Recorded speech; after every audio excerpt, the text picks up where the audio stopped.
राधे राधे, हरे कृष्णा। आज भगवत गीता में हम बात करेंगे अध्याय 2 के 59वें श्लोक की, जो कि इस प्रकार है।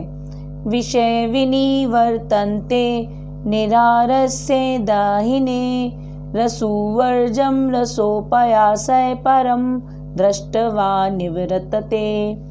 अर्थात यद्यपि देहधारी जीव इंद्रियों के विषयों से अपने को कितना दूर रखे, लेकिन इंद्रिय विषय को भोगने की लालसा बनी ही रहती है। फिर भी जो लोग भगवान को जान लेते हैं, उनकी लालसाएं समाप्त हो जाती हैं। इस श्लोक में कृष्ण इंद्रियों को नियंत्रण करने का एक नियम बताते हैं, क्योंकि इंद्रियों को नियंत्रण करना आसान नहीं होता। तो कृष्ण कहते हैं, देहिन शरीर में जो आत्मा है अर्थात देहधारी जीव, विषय विनिवर्तन्ते निरारस्य, तो जो देहधारी जीव हैं जिनमें आत्मा निवास करती है, वे लोग यदि इंद्रियों को विषयों से दूर रखें या रखने की कोशिश भी करते हैं, पर रसुवर्जम इंद्रिय भोग भोगने की लालसा बनी रहती है। रसो पयासे निवृत्तते, तब एक स्थिति प्रज्ञा, एक योगी क्या करता है? ऐसी स्थिति में स्थित प्रज्ञा क्या करता है? तो स्थित प्रज्ञा अपनी इंद्रियों को नियंत्रित कर लेता है। कैसे? परम दृष्टवा, क्योंकि वह एक उच्च स्तरीय भोग को जान लेता है। क्या है वे उच्च स्तरीय भोग? हरंती प्रसभम मनः, वह भगवान को जान जाता है, और जो भगवान को जान जाता है उसकी इंद्रियां भोग भोगने की लालसाएं समाप्त हो जाती हैं। तो जो भक्ति प्रारंभ कर देता है, वो भक्त इंद्रियों को नियंत्रण करना भी सीख जाता है, क्योंकि एक भक्त की दिनचर्या में हरे कृष्ण महामंत्र का जो जाप और भगवत गीता पढ़ना, विग्रह सेवा, भोग अर्पण, भागवतम पढ़ना व सुनना होता है, भक्त को समय ही नहीं मिलता कि वह इंद्रिय भोगों के लिए विचार भी करे। इसलिए धीरे धीरे वह स्वयं को सहजता से इंद्रिय भोगों के विषय से दूर कर लेता है। जैसे कोई बीमार व्यक्ति भोजन से परहेज करता है, ठीक ऐसे ही भक्त इंद्रिय भोगों से परहेज करता है। परंतु रोगी व्यक्ति को रोग समाप्त हो जाने पर उसकी कामनाएं पुनः जागृत हो जाती हैं, और जिस चीज से वह परहेज कर रहा होता है उसको वो ज्यादा से ज्यादा खाने की कोशिश करता है। ठीक इसी प्रकार जो भक्त होता है, क्योंकि उसने कभी ना कभी जिन चीजों का त्याग किया है, कभी ना कभी उनका रसावादन किया होता है, उसको उनका टेस्ट के बारे में, स्वाद के बारे में पता होता है, जिन चीजों का वह त्याग कर रहा है, तो कभी ना कभी हो सकता है कि उसका ध्यान भटक जाए और उसकी वो लालसाएं वापस प्रकट हो जाएं।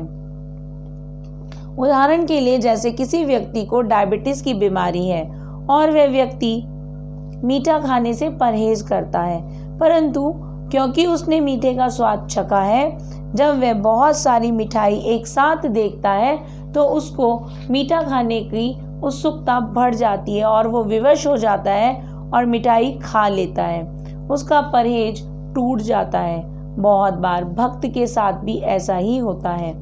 वह अपने संयम पर नियंत्रण खो देता है, क्योंकि साधक की बलपूर्वक अपनी इंद्रियों को विषय भोग से दूर रख सकता है, और इस प्रकार का संयम अस्थायी होता है।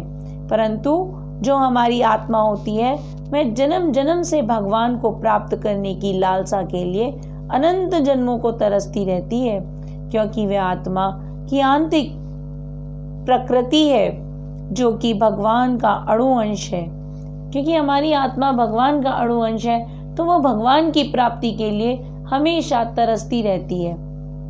जब तक इसमें यह दिव्य सुख नहीं मिलता, तब तक आत्मा की तृप्ति भी नहीं होती और उसकी सुख की खोज निरंतर जारी रहती है। भगवान सत्य चित्त आनंद होते हैं। जब आत्मा भगवान को पा लेती है, तब वह आनंदमयी हो जाती है।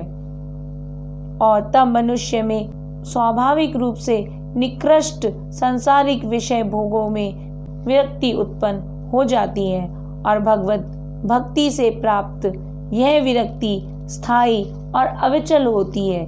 इस प्रकार भगवत गीता कामनाओं के दमन का कोरा उपदेश देने के स्थान पर उन्हें भगवान की ओर निर्देशित कर सुंदर उदात्तीकरण मार्ग पर अग्रसर होने का ज्ञान देती है। संत रामकृष्ण परमहंस इस सिद्धांत को अत्यंत भावपूर्ण ढंग से व्यक्त करते हुए कहते हैं, भक्ति परम सत्ता के प्रति दिव्य प्रेम है जिसके प्राप्त होने पर निष्कृष्ट भाव स्वतः समाप्त हो जाते हैं और जो कृष्ण की भक्ति करते हैं वह तो अत्यंत तृप्त हो जाते हैं, क्योंकि कृष्ण स्वयं इतने सुंदर हैं कि जो उनको पा लेता है वह उनकी सुंदरता में ही खो जाता है। ब्रह्म संहिता में ब्रह्मा जी कृष्ण की सुंदरता का वर्णन कुछ इस प्रकार से करते हैं, वेणुं कवर्णतामरविंद दयाल तक्षम ब्रह्मवतं संसितां बुद्ध सुंदरंगम कंदर्प कोटि कामनीय विशेष शोभम गोविंदम दी पुरुषम तम हम भजामी। ब्रह्मा जी कहते हैं, मैं गोविंद की पूजा करता हूँ। और गोविंद कैसे दिखते हैं? वह बहुत सुंदर बांसुरी बजाते हैं और बांसुरी की धुन मग्न बुद्ध कर रही है। उनकी आंखें खिलते हुए कमल के फूल की भांति हैं। उनकी पगड़ी में सुंदर मोर पंख लगा हुआ है और वह सुंदर इसलिए दिख रहा है क्योंकि वह सुंदर मोर पंख है, इसलिए नहीं क्योंकि वह कृष्ण की पगड़ी में लगा हुआ है, कृष्ण के मुकुट पर लगा हुआ है। कृष्ण का रंग कैसा है? जैसे नए बादल में पानी भर रहा हो और कृष्ण सुंदरम लग रहे हैं। कृष्ण को इसलिए श्याम सुंदर भी कहा जाता है क्योंकि वे नीले रंग के हैं, काले हैं पर बहुत सुंदर हैं। वो कामनीय हैं। जो इस भौतिक जगत में सबसे सुंदर है वो कृष्ण उनको भी सुंदर लगते हैं। जो इस संसार में सबसे सुंदर है ना, उनको भी कृष्ण बहुत सुंदर लगते हैं। कामदेव जो अपने आप में बहुत सुंदर देवता हैं, वे भी कृष्ण को सुंदर मानते हैं क्योंकि कंदर्प कोटि कामनीय विशेष शोभमम, जब एक कोटि यानी करोड़ों कामदेव भी जब कृष्ण की ओर देखते हैं तो उनकी सुंदरता भी कृष्ण के आगे फीकी पड़ जाती है। एक बार कामदेव पेड़ पर चढ़कर तीर चलाने ही वाले थे कि उतने में उन्होंने कृष्ण को देख लिया और कृष्ण को देखते ही वो बेहोश हो गए और नीचे गिर पड़े, क्योंकि कृष्ण है ही इतने सुंदर। कृष्ण को देखते ही कामदेव भी बेसुध हो गए, बेहोश हो गए। कामदेव का नाम है मदन, तो जिसने मदन को मोह लिया उसका नाम है मदन मोहन। तो कृष्ण को मदन मोहन भी कहते हैं। तो जब हम भक्ति मार्ग पर आगे आगे बढ़ते हैं और जिस दिन कृष्ण के साक्षात दर्शन मिलते हैं, उस दिन जब कृष्ण की सुंदरता से मोहित हो जाते हैं, तब जीवन में समस्त भोगों का त्याग कर देते हैं।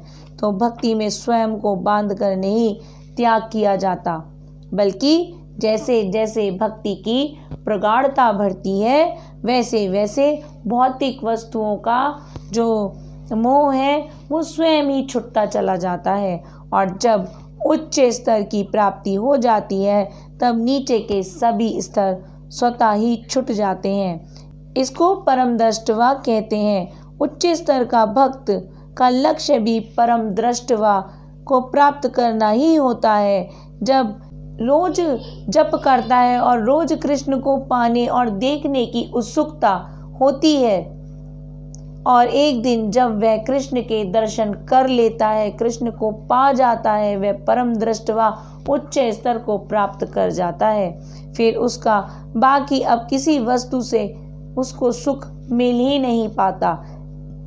ऐसे भक्त स्थिर हो जाता है और कृष्ण भावनामृत में खो जाता है। इसको कहते हैं फुल कृष्ण कॉन्शियस, पूर्णतः कृष्ण भावनामृत। जब किसी भक्त को धीरे धीरे रोज भक्ति की अभ्यास करते करते जब वह प्रगाढ़ भक्ति उसकी हो जाती है, बड़ी प्रगाढ़ भक्ति तक वो पहुंच जाता है और वह कृष्ण के दर्शन भी पा लेता है, तो उस दिन तो उसका स्वतः ही सब कुछ विषय भोगों से स्वतः ही सारा मोह जो है उसका नष्ट हो जाता है, क्योंकि जिसने कृष्ण को पा लिया उसके लिए फिर कुछ पाना शेष नहीं रह जाता। इस आत्मा का जो परम लक्ष्य है वो कृष्ण को पाना ही है। इसी के साथ राधे राधे, हरे कृष्णा, हरि बोल।